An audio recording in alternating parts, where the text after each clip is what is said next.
این ویدیو توسط وبسایت پک‌فایل تهیه شده است. در پک‌فایل می‌توانید به آموزش‌های تخصصی و فایل‌های کاربردی در زمینه‌های مختلف دسترسی داشته باشید. برای اطلاعات بیشتر و تهیه دوره‌های آموزشی به وبسایت pakfile.ir مراجعه کنید.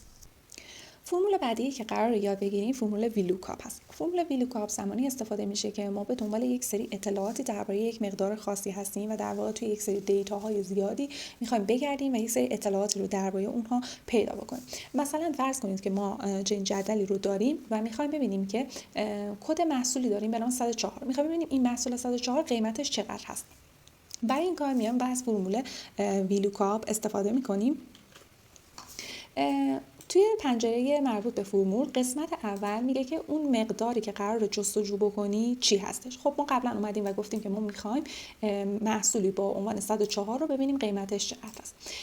قسمت دوم به ما میگه که بگو که اون رنج و اون محدوده اون جدول یا اون داده هایی که قرار جستجو بکنم کجا هست. ما میایم و اون جدولی که قرار جستجو بکنه رو براش انتخاب میکنیم. قسمت سوم میگه که حالا اون اطلاعاتی که درباره این مقدار خاص میخوای بدونید توی کدوم ستون هستش و ما گفتیم که دنبال قیمت این محصول میگردیم، پس میدونیم که توی ستون سوم هست. عدد 3 رو وارد میکنیم.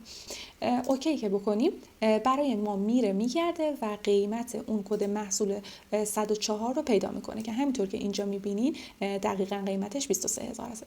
این فرمول زمانی استفاده میشه که ما داده ها و دیتا های خیلی زیادی داشته باشیم و خب این شکلی نباشه که جلوی چشممون باشه و بتونیم سریع اون رو پیدا بکنیم، اما یک سری اطلاعات زیادی هست و ما میخوایم سریعاً حالا مثلا قیمت اون محصول رو پیدا بکنیم.